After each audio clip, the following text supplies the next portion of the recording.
प्रार्थना पत्रिका शनिवार 3/2/2024। परमेश्वर का राज्य जो मुझ पर आया है। प्रेरितों 1:3। अपनी पीड़ा के बाद उसने खुद को इन लोगों के सामने दिखाया और कई ठोस सबूत दिए कि वह जीवित था। वह 40 दिनों तक उनके सामने प्रकट हुआ और परमेश्वर के राज्य के बारे में बात करता रहा।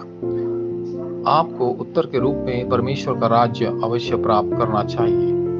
यह सबसे बड़ा उत्तर और आधार है जो आपको मिलेगा, क्योंकि सिंहासन का आशीर्वाद और शक्ति किसी के द्वारा नहीं सिखाया जा सकता है।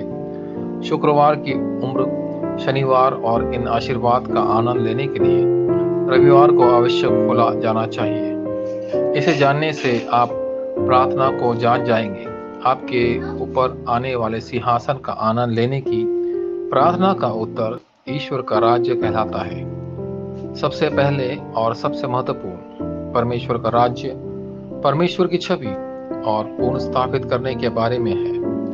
उत्पत्ति 1:27।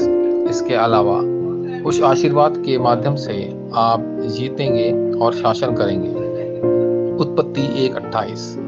अंत, आप अनंत शक्ति से ओतप्रोत है। उत्पत्ति 2:7। इस समय प्रेरितों 2:17-18 में वर्णित कार्य को पुनः स्थापित किया गया है। शैतान का साम्राज्य भी मौजूद है। अदन की वाटिका की घटना को मौजूद पर केंद्रित थी। उत्पत्ति 3:4-5। निफिलमों से छुटकारा पाने के लिए नूह के समय से बाढ़ की घटना। उत्पत्ति 6:4-5 और घटना बाबेल के टावर के बारे में सोचा गया था कि यह सफलता की एक घटना थी। उत्पत्ति 11:1-8 घटित हुई। अब भी ये काम जारी है। दुनिया केवल रोटी, कपड़ा और मकान के बारे में जानती है। अवशेषों को वास्तविक रूप से इन पर काबू पाना सिखाया जाना चाहिए। यीशु ने परमेश्वर के राज्य के बारे में समझाया। उन्होंने अपने सार्वजनिक मंत्रालय के दौरान अपने शिष्यों को यह समझाया और अपने अंतिम व्यासपीठ संदेश में भी इसके बारे में बात की। इसके अलावा करने से शिष्य की पहचान स्थापित हो जाती है। आपको 25 का अनुभव अवश्य करना चाहिए, जो कि दूसरों आयाम का उत्तर है। पहला, शिष्य जानते थे कि डरने की कोई बात नहीं है।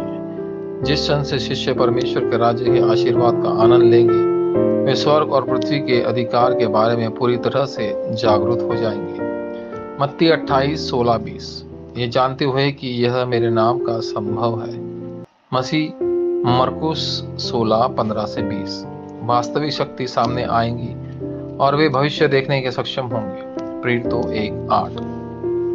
दूसरा, शिष्य जानते थे कि उन्होंने सब कुछ पा लिया है, इसलिए चिंता की कोई बात नहीं थी। प्रार्थना ईश्वर के राज्य की स्थापना है। मत्ती 6:10 और इंजीलवाद यही बात रहा था।